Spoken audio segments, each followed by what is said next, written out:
How to tell if you have a woodland pool in a few easy steps. Every spring for the last few years, the Columbia Land Conservancy has held woodland pool walks to help people learn about woodland pools and the importance of them in the forest ecosystem. If you've come on one of our walks, then you've heard me talk about the importance of woodland pools and the surrounding terrestrial habitat that provides critical breeding habitat for a number of amphibians and invertebrates, some of which only breed in these pools.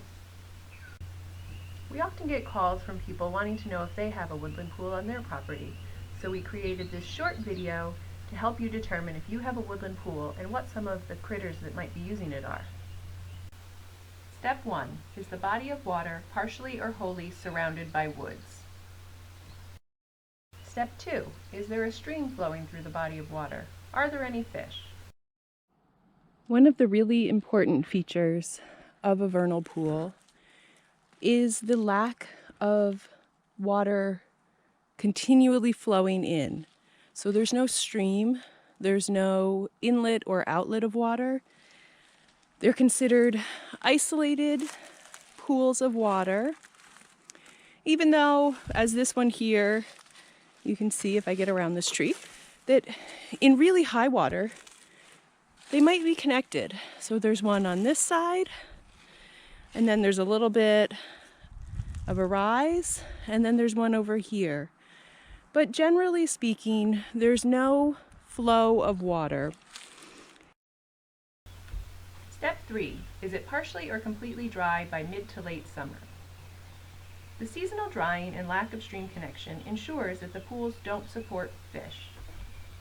So why are woodland pools so important? One reason is that they're the only significant breeding area for Jefferson salamander, spotted salamander, marble salamanders, and wood frogs.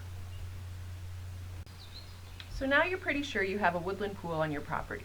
How do you tell if you have wood frogs or salamanders in them?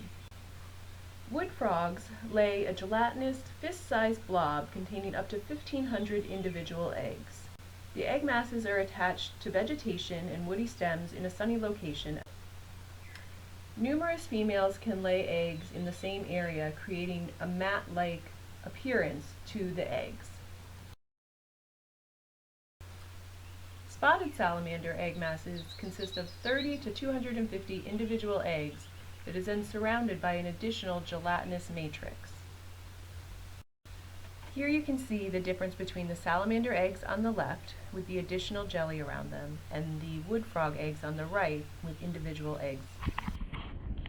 In this woodland pool, you can see there's some egg masses in the center of the pool, which are actually a little hard to see if you don't have polarized sunglasses on. So I'm going to try to put mine over the screen and see if you can see them better. You can see they stand out a little more. There's white globs, and they are all of the egg masses. So there's a number of egg masses here, and they look like they're all salamander. And here you can see the extra casing around the eggs. We're going to get a little closer to the egg masses now.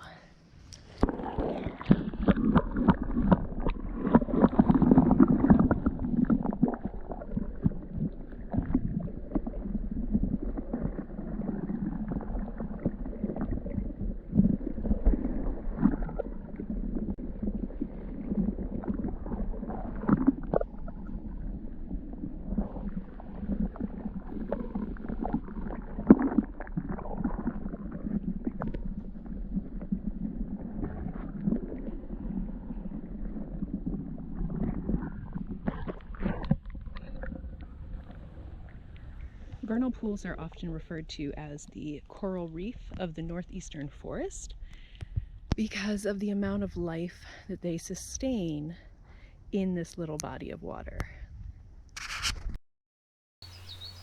As we get a little later into the spring, the frogs and salamanders will start hatching out of their eggs, and you can start looking for the larvae in your woodland pool. So these are wood frog tadpoles, and they will continue to grow until they metamorphosize into wood frogs. This is an adult wood frog. They spend the majority of their lives in the woods upland from a woodland pool. See if you can find any when you're out in your woods. These are salamander larvae.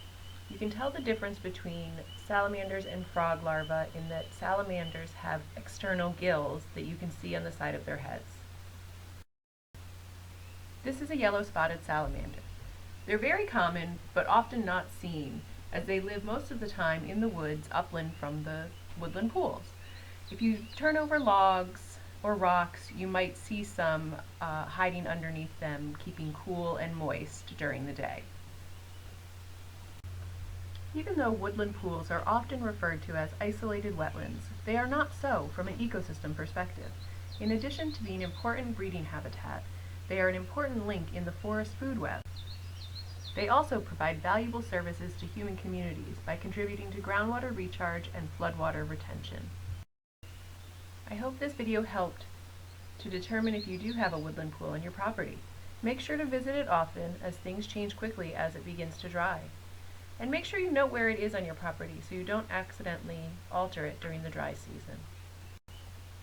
If you're still not sure if you have a woodland pool on your property, take some pictures and email them to me at heidi.bach@clctrust.org, and we'll see if we can help.